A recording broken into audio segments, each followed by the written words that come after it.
கிறிஸ்துவுக்குள் அன்பான தேவனுடைய பிள்ளைகளே, இயேசு கிறிஸ்துவின் பரிசுத்த நாமத்தில் உங்களை வாழ்த்துகிறேன். நீங்கள் சுகமாயிருக்க வேண்டும் என்று உங்களுக்காக ஜெபிக்கிறேன்.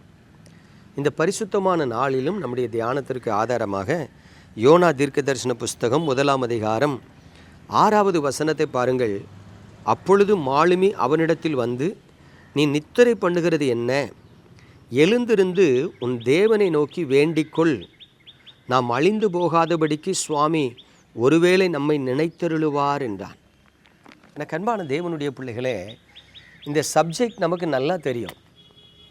அங்கே யோனா பிரயாணம் பண்ணுகிற அந்த கப்பல் அந்த கடல் கொந்தளிப்புள் சிக்கி தவித்து கொண்டிருக்கும் பொழுது யோனாவை தூக்கி கடலிலே போடுகிறார்.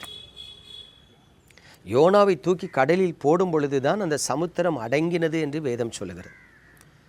இப்போ கவனிங்க, கப்பலில் பிரயாணப்பட்டு கொண்டிருக்கும் பொழுது சமுத்திரம் கொழுங்குகிறது, கொந்தளிக்கிறது. அந்த கப்பலில் பிரயாணம் பண்ணுகிற எல்லா விசுவாசிகளும் அவரவர் தெய்வத்தை நோக்கி வேண்டுதல் பண்ணினார்கள் என்று வேதம் சொல்லுகிறது. ஆனால் இந்த நேரத்தில் மாலுமி தற்செயலாக ஒரு காரியத்தை பார்க்குறார். என்ன அப்படின்னா, கப்பலில் இருக்கிற எல்லாரும் அவனவன் தெய்வத்தை நோக்கி கூப்பிட்டு அபயமிட்டு கொண்டு இருக்கும் பொழுது எதை குறித்துமே கவலைப்படாமல் கப்பலுடைய கீழ்த்தட்டில் ஒருத்தன் நிம்மதியாக தூங்கிட்டு இருக்கான். மாலுமி யோசிக்காரு, எப்படி இந்த நேரத்தில் இந்த மனுஷனால் பயம் இல்லாமல் தூங்க முடியுது? அப்போ இவனிடத்தில் ஏதோ ஒன்று இருக்குது.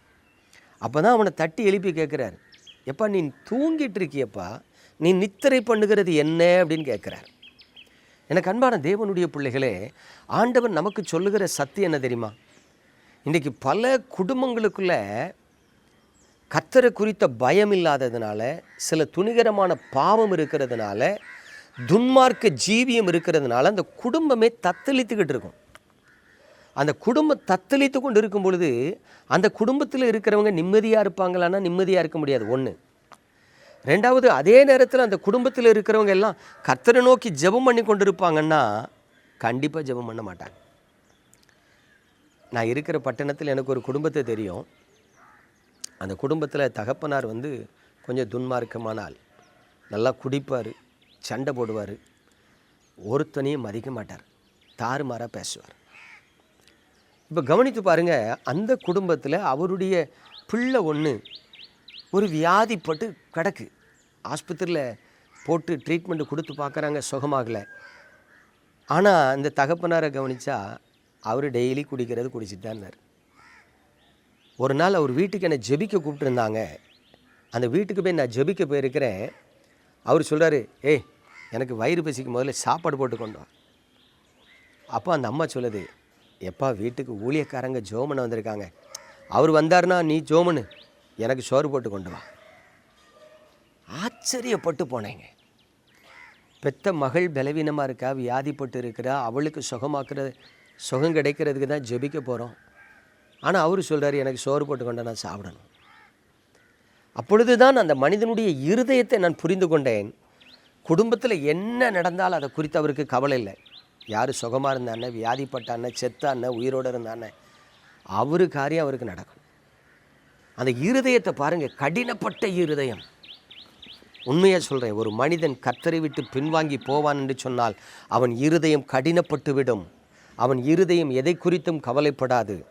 அவன் எதை குறித்தும் அக்கறை இல்லாமல் நிர்விசாரமாயிருப்பான். இந்த யோனா கர்த்தரை விட்டு பின்வாங்கி போனவர் தானே, அதனால தான் அவரால் தூங்க முடிஞ்சது. எவன் செத்த அண்ணன் இருந்த அண்ணன், கப்பல் பாதுகாப்பாக இருந்தானே, கப்பல் உடஞ்சி போன அண்ணன். யோனாவுக்கு அதை குறித்து கவலை இல்லை. எனக்கு அன்பான தேவனுடைய பிள்ளைகளை, இன்றைக்கு இயேசு கிறிஸ்துவின் நாமத்தில் உங்களோடு பேசுகிறேன். நீங்கள் கர்த்தருக்குள் இருப்பீர்கள் என்று சொன்னால் உங்கள் குடும்பத்தை குறித்து அக்கறை உள்ளவர்களாக இருப்பீர்கள். நீங்கள் கர்த்தரை விட்டு தூரம் போயிருப்பீர்கள் என்று சொன்னால் உங்கள் குடும்பத்தை குறித்தே அக்கறையற்றவர்களாய் மாறிவிடுவீர்கள். இன்றைக்கு ஆவிக்குரிய வாழ்க்கையில் நீங்கள் நித்திரை பண்ணி கொண்டிருக்கிறீர்களோ என்பதை யோசித்து பாருங்கள். குடும்பத்தில் சில பிள்ளைகளுக்கு திருமணமாகிருக்கும், குழந்தை இருக்காது. 5 வருஷமாக திருமணமாகி குழந்தை இருக்காது. சில குடும்பத்தில் 30-35 வயசு வரைக்கும் பிள்ளைகள் திருமணமாகாமல் இருப்பாங்க. சில குடும்பத்தில் சின்ன வயசுல இருந்தே அந்த குழந்தைகள் வியாதியஸ்தர்களாக இருப்பாங்க. சில குடும்பத்தில் தரித்திரம் அவர்களை விட்டு ஒளிந்து போக. இப்போ அந்த குடும்பத்தின் தகப்பனையும் அந்த குடும்பத்தின் தலைவியையும் நம்ம கவனிக்கணும், உற்று நோக்கி பார்க்கணும். கர்த்தரை தேடுறாங்களா? ஆண்டவரிடத்தில் அழுது ஜெபிக்கிறாங்களா? தங்களை தேவ சமூகத்தில் தாழ்த்துறாங்களா? சிறையிருப்பு மாறுகிறதுக்கு காத்திருக்கிறாங்களான்னு கவனித்து பார்க்கணும். சிலருடைய வாழ்க்கையில் அப்படிப்பட்ட எண்ணமே இருக்காது. அப்போது அந்த குடும்பத்தின அந்த தத்தளிப்பு மாறாது. எனக்கு அன்பான தேவனுடைய பிள்ளைகளே, இன்றைக்கு உங்கள் ஆவிக்குரிய வாழ்க்கையில் நித்திரை பண்ணி கொண்டு இருக்கிறீர்களோ என்பதை கவனித்து பாருங்கள். உங்கள் குடும்பம் சஞ்சலப்பட்டு கொண்டு இருக்கும் பொழுது நீங்கள் ஆவிக்குரிய நித்திரை செய்து கொண்டு இருப்பீர்கள் என்று சொன்னால் உங்கள் குடும்பத்துக்கு சமாதானம் எப்படி வரும்? சந்தோஷம் எப்படி வரும்? விடுதலை எப்படி வரும்? ஆசீர்வாதம் எப்படி வரும்? அப்போ அந்த பிரச்சனைக்கு காரணமாக இருக்கிறது நீங்களா? இல்லை அந்த பிரச்சனைக்கு காரணமாக இருக்கிற காரியம் என்னவோ அதை தூக்கி சமுத்திரத்தில் போடுங்க. உங்கள் குடும்பத்தின் சந்தோஷத்தை கெடுக்கிற, சமாதானத்தை கெடுக்கிற, நிம்மதியை கெடுக்கிற, ஆசீர்வாதத்தை கெடுக்கிற அந்த பிரச்சனைக்கு காரணமாக இருக்கிறத உங்களை விட்டு, உங்கள் குடும்பத்தை விட்டு தூக்கி தூர போடுங்க. உங்கள் வாழ்க்கை அமைதியாக இருக்கும். தயவு செய்து ஆவிக்குரிய நித்திரை அடைந்து உங்கள் குடும்பத்தின் ஆசீர்வாதத்தை இழந்து விடாதிருங்கள் என்று இயேசு கிறிஸ்துவின் நாமத்தில் புத்தி சொல்லுகிறேன். நாம் ஜெபிப்போமா? எங்கள் அன்பின் பரலோக தகப்பனே, பரிசுத்தமான அந்த காலை பொழுதிலும் கிருபையுள்ள உமது கரத்திலும் உமது பிள்ளைகளை தருகிறேன். கண்ணோக்கி பாரும், கரம் பிடித்து நடத்தும், ஆசீர்வதியும். ஆண்டவரே, ஆவிக்குரிய நித்திரையில் இருக்கிறவர்களை தட்டி எழுப்பும். ஆண்டவரே, அவர்கள் நிமித்தமாக இந்த குடும்பம் தத்தளித்து கொண்டு இருக்கிறதே, அவர்கள் நிமித்தமாக இந்த குடும்பம் சஞ்சலப்பட்டு கொண்டு இருக்கிறதே, அவர்கள் நிமித்தமாக இந்த குடும்பம் தரித்திரத்துக்குள் போராடி கொண்டு இருக்கிறதே, ஆண்டவரே, இவர்கள் நித்திரை பண்ணாதபடி தட்டி எழுப்புவீரா.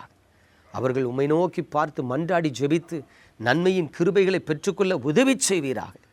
இயேசு கிறிஸ்துவின் அன்பின் நாமத்தில் ஜெபிக்கிறேன் நல்ல பிதாவே, ஆமென்.